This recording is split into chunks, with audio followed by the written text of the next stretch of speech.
Arun, welcome to BloombergQuint. You're joining us on the special broadcast where we are bringing to you an interview with Mr. Hemant Kanoria, the chairman of Shrey Infrastructure Finance Limited. Mr. Kanoria is joining us a day after the Reserve Bank of India announced that it is going to supersede the boards of Shrey Infrastructure Finance Limited as well as Shrey Equipment Finance Limited, and is going to appoint an administrator and eventually take both of these companies to insolvency. As part of the statement, the RBI has said that there were concerns it had with respect to governance and with respect to the way finances were stacking up at both these firms. Mr. Kanoria, welcome to this conversation. Let me first get a sense of a reaction from you as to what has happened since last evening that the Reserve Bank of India made this announcement. See, actually, we have all been surprised because we had moved last year anticipating that there would be a mismatch in the cash flows because of the COVID situation, which was very severe, especially for the infrastructure players and infrastructure companies. I've never seen this kind of a situation in the last so many decades of being in business and in the infrastructure sector. So because of that and because of certain guidelines which came in to announce moratorium to the clients and refinancing, and which was rightly done, because if it was not announced by RBI, it could have affected the companies even worse. So that is the reason it was good. But unfortunately, because it did not cover NBFCs, and we saw, so the board in all its wisdom took a decision that the only option for us was to file for Section 230 of the Companies Act, not an IBC, in the NCLT, which allows a restructuring of the debt, and which will be in alignment to the cash flow of the company. And that is the reason why we made that application in October last year, and where we requested the bankers in that application that this is how we have a payment condition, which would be over a period of 10 years that we'll make the entire payment with interest. And at that time, there were no dues and overdues also in the account. We made that proposition, but I think that that was a wrong move on our side in retrospect, because the bankers got irritated with that why did we move to the court? It was, we had done it with the right intention to pay to everyone. And then after that, when in November, the bankers froze the cash flow, etc. After that, again, in December, so there was no room for you to go back on that decision. I mean, you could have gone to court and said that we don't want to pursue this anymore, right? No, because you see that what had happened was that in the meantime, because the accounts had got taken over by the banks, so for the other creditors also we had to file the scheme. And that was the only way that we could bring, because we had bondholders, ECB holders, retail bondholders, and we wanted to see that everyone is paid over a period of time in a structured manner. So there was no other scope for us but to, and also what we had done, we thought that it was a very benign kind of, the order was also saying that if the scheme is not accepted by the creditors, they could modify it. So we thought that it was, it was open-ended, and the creditors, if they do not accept what we have proposed, they will do it. So we went with full good intentions of paying to all the creditors, because last 32 years we have never delayed or defaulted. So I buy that, sir. But my question is with respect to what is now coming up next, because now the RBI has taken control through the administrator. They are going to go to IBC. They've stated that very clearly. As promoters, is there an option? Is there a legal challenge that you could probably mount against this decision? See, basically, we are trying to work out with the RBI. We were never at loggerheads with the RBI or with the banks, because we appreciate the fact that we have been getting the support of the banks in the last 32 years, and that is why the company has been growing. And it cannot grow without the support of the bankers. So, and also from the RBI's perspective, whatever their guidelines have been coming from time to time, because as you can understand that when NBFC started off, in 1989, RBI did not have any guidelines, and gradually NBFC guidelines came out, and it became more and more aligned in the last 3-4 years to the bank's guidelines. So therefore, as NBFCs, we had to follow the NBFC always had. So we always had the flexibility of structuring the finance in a manner, because we were lending to people like the contractors. I still remember that they didn't have balance sheets. They didn't have, so we had to lend against the asset, we had to lend against the cash flow. So it was primarily all structured finance, which came to an end because, it is because RBI came out with guidelines, and I'm not saying that was wrong, because they had to also align to whatever were the market conditions. And we were also aligning ourselves, but there's always a time gap that because whatever we have done in infrastructure financing, we have to undo it. And so we were focusing more on the equipment financing and gradually reducing our book on the project financing side and structured finance. But it takes time. In the meantime, what would be the rough breakup between the two as things stand today? So it would be about 50-50. So which would be on the, because earlier it was very large. So we had almost about 28,000 crore of infrastructure financing book in 2014-15. So gradually we have brought it down. But you see that infrastructure financing, it takes a long time to also bring it down. We had asked our clients to refinance. It's structured finance. Therefore, many times you get interest of only 1% initially because the cash flow is not there.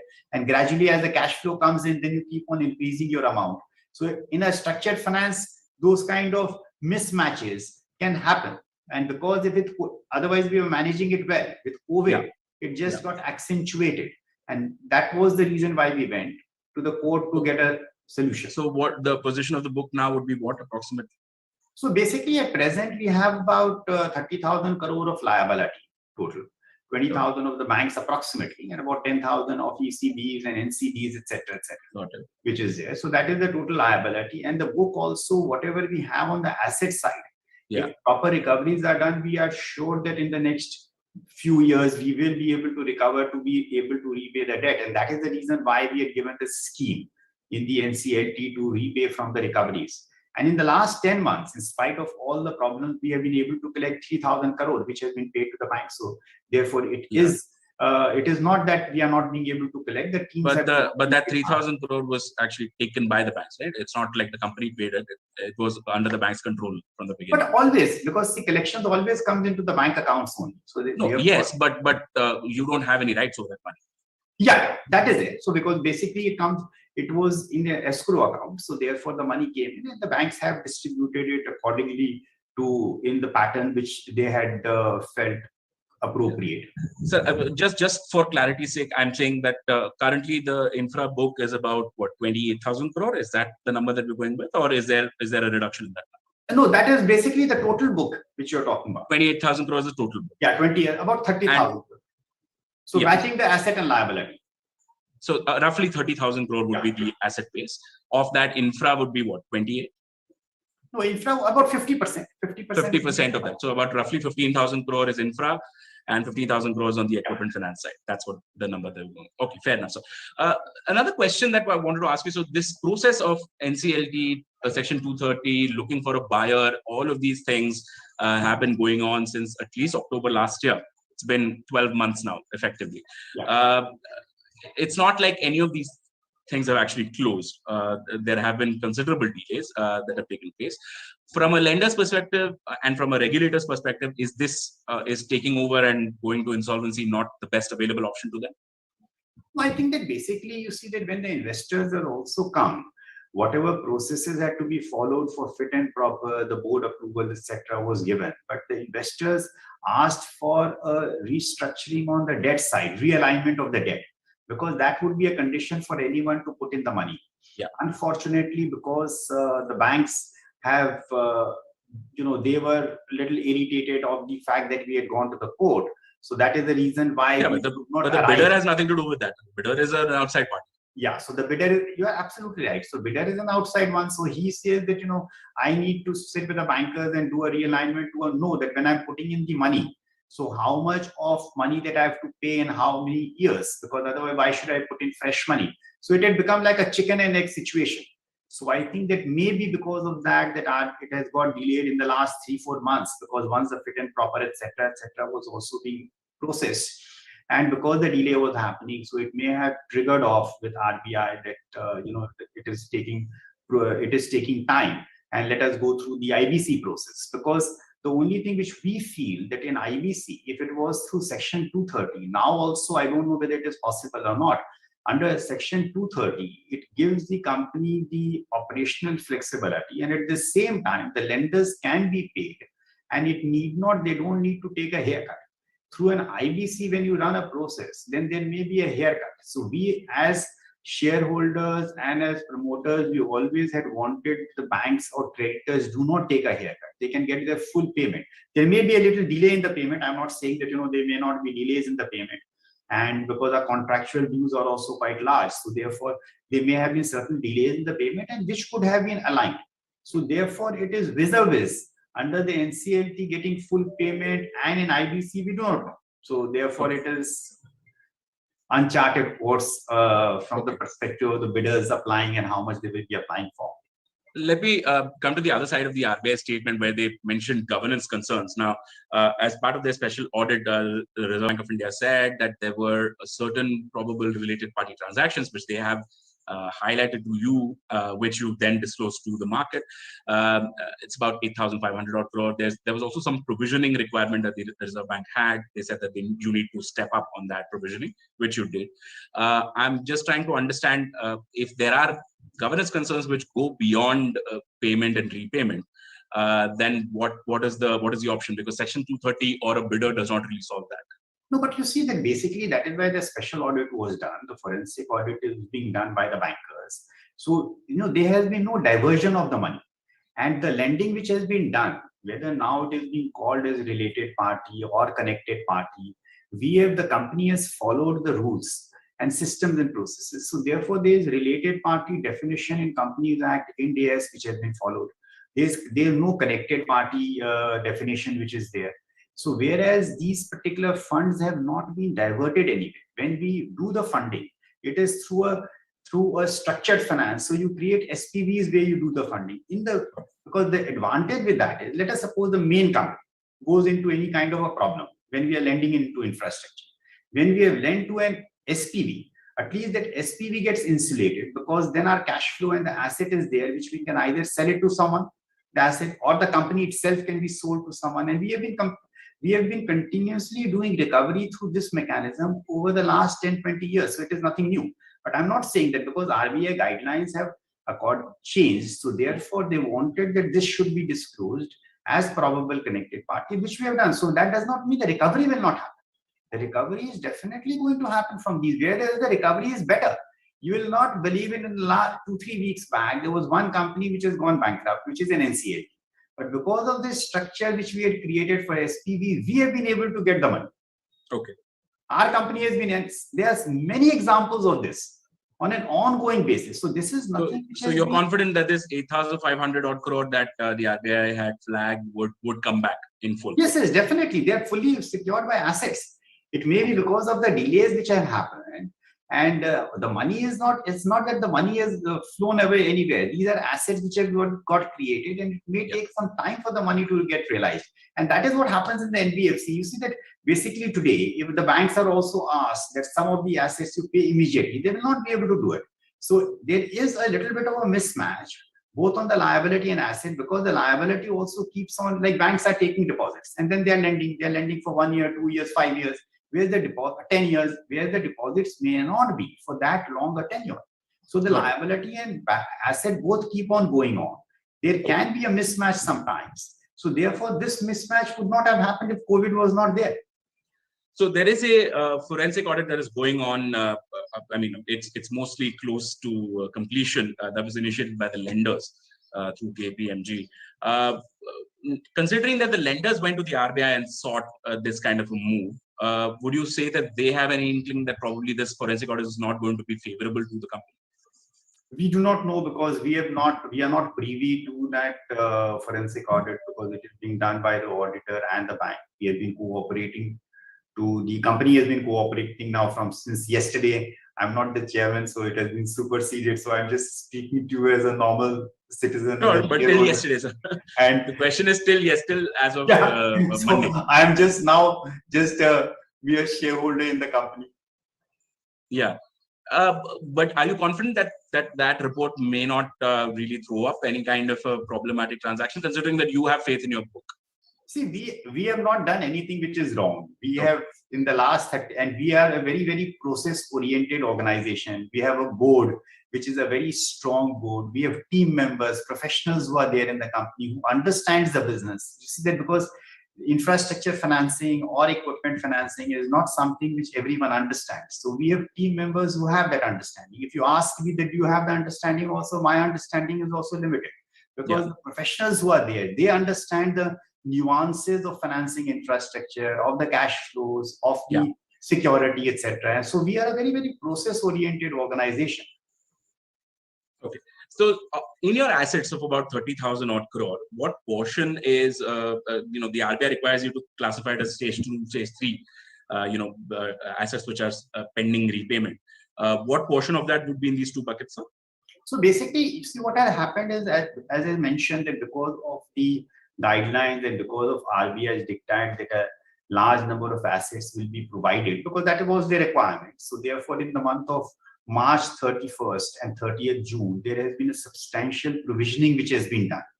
I don't remember exactly the figures now, but there has been a substantial provisioning which is done. But the contractual dues from the clients and the asset which is there is much more than the liability. So if it is structured well, the realization, the contractual dues from the clients is almost about 55 to 60,000 crore is the contractual due. So that is what we are supposed to get against a liability of 30,000 crore. So therefore, and I'm taking into account that, but you see that it has to be done in a structured manner where you are in a position to support the client. If you want to just pull the plug from the client will die and he will not be in a position to pay.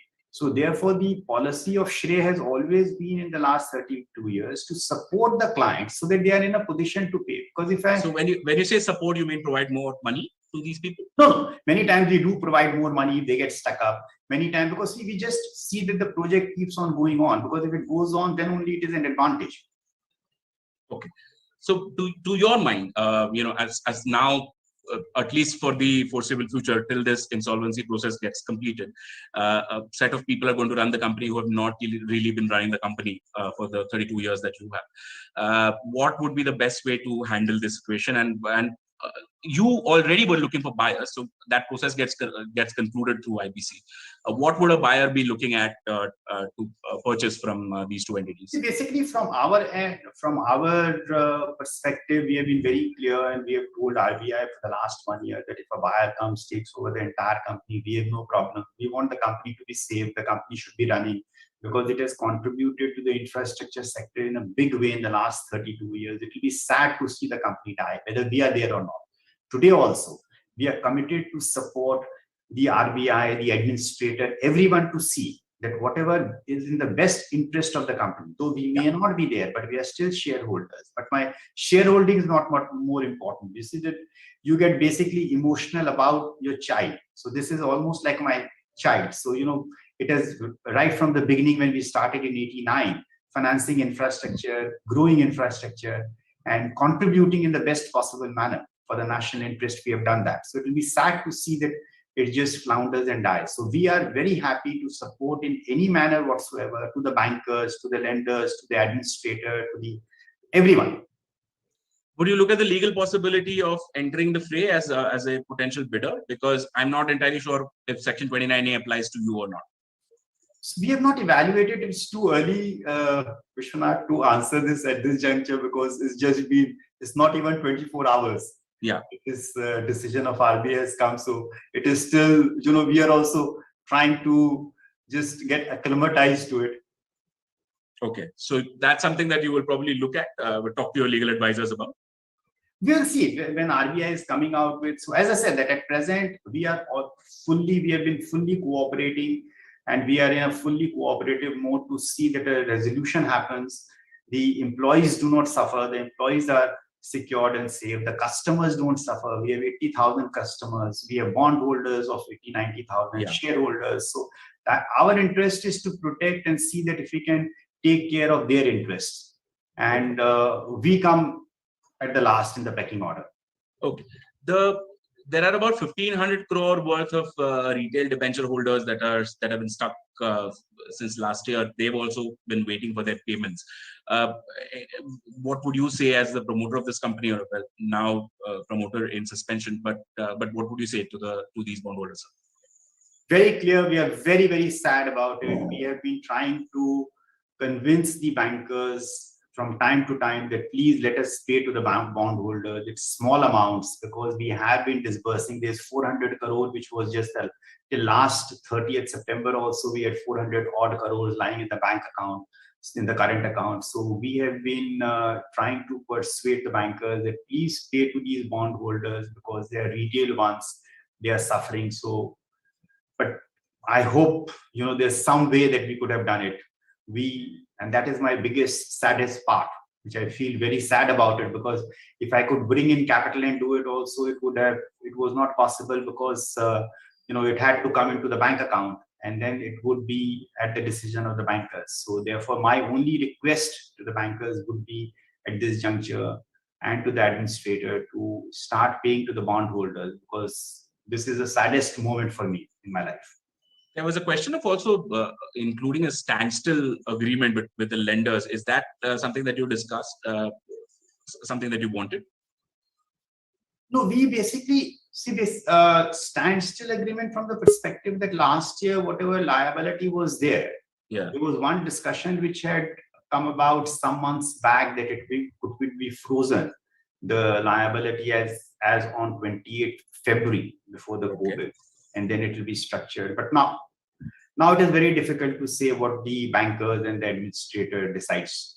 Okay. Lastly, I'll close this conversation with the question of, again, coming back to, was there a way to appease, because you said that the bankers were not happy with you going to the NCLT and getting that order. Was there a way to appease them by going back to the NCLT and seeking a removal of that stay? Probably that could have helped you closing the problems sooner, right? No, so basically, that scheme was rejected, and it had the modification also. So we had expected that the bankers will modify it, which would be in the best interest of them and the company. But unfortunately, it did not happen. So in hindsight, everyone gets wiser. So I think that in hindsight, we are also wiser that we should not have gone to the court. But we did not find any other alternative. If we had not gone to the court, then it would have been a bigger problem, because then we would have, as it is, started defaulting to everyone. And it's just that there are multiple other NBFCs in the system who don't really go for Section 230. So, because this is for the first time. Because unfortunately in Shrey, everything we have done for the first time. So this was the first time that someone was going voluntarily under 230 and offering to make the payment of 100% of the money to all the creditors in a structured manner. So there is no one who takes any haircut. But then you have to just believe. So if that belief is not there, then it is very difficult. We are also a lending institution. We deal with our clients and we believe them. And that is the reason why in the last 32 years, we have been able to recover money from so many clients who have been in problems also, but they still come forward and pay us the money. And we are really happy about that. In the morning today, I received a call from a very, very senior person who is one of our borrowers for the last 30 years and a very large infrastructure company. And he just called me to wish good wishes, saying that, you people have supported the whole sector. So everything will be fine. And that was very, very reassuring. The gentleman is almost about 85, but he has been a client of ours for the last 30 years. All right. Thank you so much, Mr. Kanoria, for joining us on this conversation and taking us through some of your thoughts after this Reserve Bank action. And thank you so much for watching. My